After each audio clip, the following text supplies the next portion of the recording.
Welcome back to another video session of Math Matters. This is the fifth video in a series of videos in which we are looking at solving linear algebraic equations. We have been navigating our way up video by video to solving more complicated linear algebraic equations. We have now reached our port of call, an equation with constant terms as well as variable terms on both sides of the equation. With this, I want to chart a course that will help you to navigate through solving any linear algebraic equation. The end of the trip is when you have the variable by itself on one side of the equal sign and the solution on the other side. First, simplify. Before doing anything, simplify both sides of the equation. If there are parentheses, distribute. If there are fractions, eliminate them. If there are decimals, eliminate them if you want. Last, combine like terms on each side. Second, move. Using addition or subtraction, move terms to their own sides. Move all variable terms to one side and all the constant terms to the other, following the addition principle of equality. Third, isolate. Use multiplication or division to isolate the variable. Using the multiplication principle of equality, get the variable isolated all by itself on one side, and then the solution should be on the other side. Fourth, check. Put the solution back into the original equation and then simplify using the order of operations to see if it is true. Simplify, move, isolate, check. Now let's put this strategy to work on an equation like 7x plus 4 equals 3x minus 20. First, simplify both sides of the equation. In this case, they are already in simplest form. Next, we move. Get all the variable terms on one side and all the constant terms on the other. I like to start with the variable terms. I look at the 2x terms on each side of the equal sign. I look for which one is the largest. I like to say the largest stays put and the little guy has to do the moving. So 7 is greater than 3, move the 3x. Since 3x is positive, subtract 3x from both sides.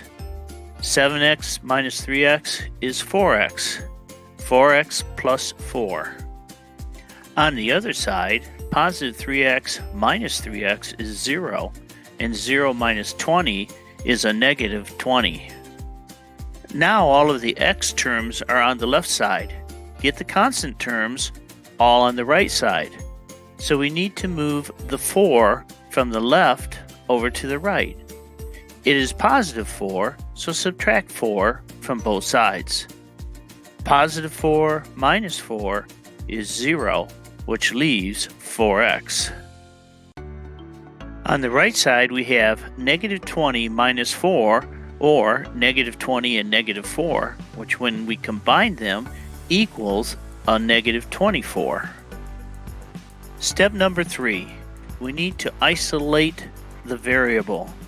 Get x all by itself. Since x is being multiplied by 4, we need to divide by 4 both sides. 4 divided by 4 is 1, and 1 times x is just x. Negative 24 divided by 4, negative divided by positive is negative, and 24 divided by 4 is 6, negative 6. Now we're at step number 4, check. To be completely honest, step number 4 is not an absolute requirement, but it is a nice way to know if you have the right solution. As the equations get more complex, I will be dropping the check step for the sake of the length of the video. I do, however, recommend checking your work, especially on tests. In this case, to check, take the original equation, replace all of the x's with negative 6. Now use the order of operations to see if this equation is true. For this equation, our first step is the multiplication. 7 times negative 6 is negative 42, and 3 times negative 6 is negative 18. Now all of the multiplication and division is done. Now do all addition and subtraction. Negative 42 plus 4, do the signs first. The largest is negative, so the answer will be negative. When you have a difference of signs, you find the difference of the numbers. 42 minus 4 is 38. We end up with negative 38. On the other side, do signs first. Both are negative, so the sign of the answer will be negative. When signs are the same, you combine the numbers. 18 and 20 is 38. We end up with negative 38. Negative 38 is equal to negative 38. This is true. Therefore, negative 6 is a solution for the equation. Now let's look at an equation that has decimals in it. 0.12n plus 0.25n minus 5.895 is equal to 4.3n. Step number 1, simplify.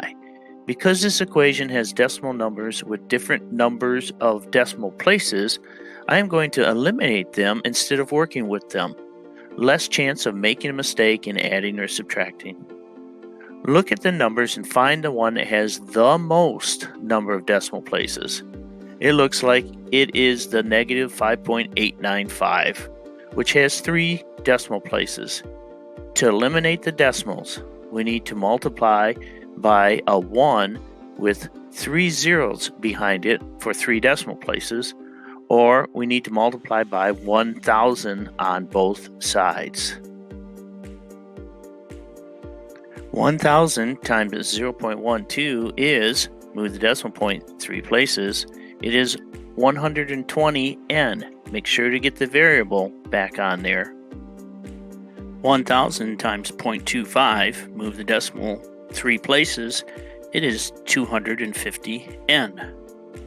1,000 times negative 5.895, move the decimal 3 places again, and you get negative 5,895. There are no variables on this one, so don't add the n. Finally, go to the other side at 1,000 times 4.3, move the decimal point 3 places, and you get 4,300n. Notice all of the decimal places now are eliminated. To finish step number 1, simplify, we need to combine like terms on their own sides of the equal sign. So we need to combine the 120 plus 250, and we get 370n. We are now simplified on both sides of the equation. Step number 2, move. We want to get variable terms to one side and constant terms to the other side. 4,300n is the largest variable term, so move 370n. Subtract 370n from both sides. 370n positive, subtract 370n, they go to 0, leaving negative 5,895. On the other side, we have 4,300n minus 370n, which leaves 3,930n. Step number 3, isolate. To get the variable n isolated, we need to divide by 3,930. What you do to one side, you need to do to the other side. 3,930 divided by 3,930 is 1, and 1 times n is just n. We have isolated the variable. On the other side, negative divided by a positive is negative, and 5,895 divided by 3,930 is 1.5. So we end up with negative 1.5 is equal to n.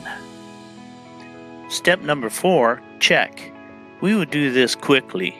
Take the original equation and substitute in negative 1.5 for n. 0.12 times negative 1.5 is negative 0.18. 0.25 times negative 1.5 is negative 0.375. Negative 5.895 doesn't have an n, so it just stays negative 5.895.